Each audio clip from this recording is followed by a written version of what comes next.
A tap dancer on Bourbon Street continues a New Orleans tradition, but despite bustling business in the French Quarter, other parts of the Big Easy are struggling to recover.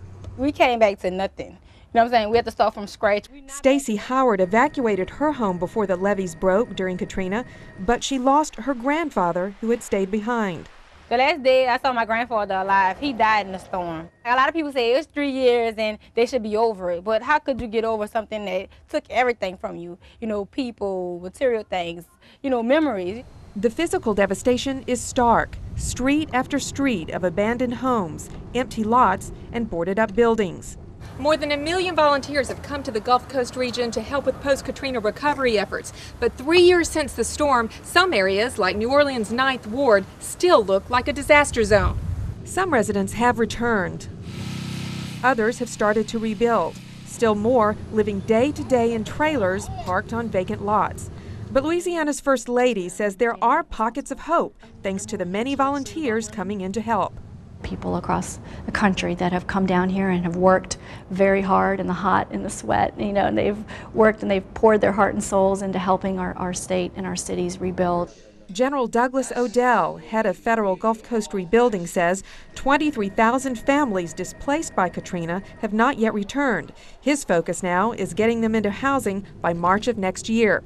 And that number has dropped dramatically here in Louisiana alone. On average, about 1,000 families a week moving from trailers into longer-term sustainable housing. First Lady Laura Bush recently visited New Orleans to showcase the role of faith-based and community groups. The federal government may have great resources, but it cannot and it should not solve great social problems alone. The government moves slow, and volunteers can bypass a lot of things because they are volunteers. They can just come in and get it done. Marcia Peterson works with Desire Street Ministries, a faith-based group that's helping rebuild this public housing community in the 9th Ward.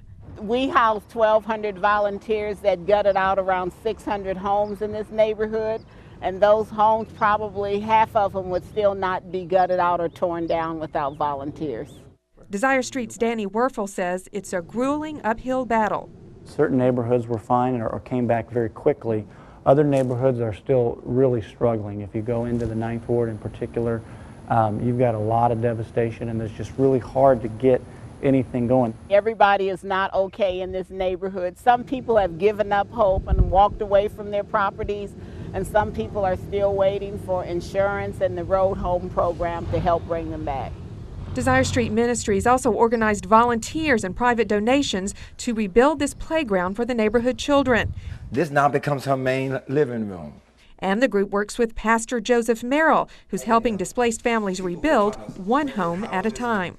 We're going to keep fighting and get families back into their home, because that's the major thing right now. Folks dying to come back home. They've been displaced for a long time. 60 families are on the group's waiting list in this neighborhood alone. We want to help everybody, but really we don't have enough monies and the funds to go around. Yeah, so the list is long. Yeah, the list is long. White House faith-based director HEIN says Katrina showed that local churches and charities, often neglected by the government, are critical to disaster response. You had the faith-based and community groups inside the lower 9th Ward when no one else was there. For a week it took the Red Cross almost 5 to 7 days to get in.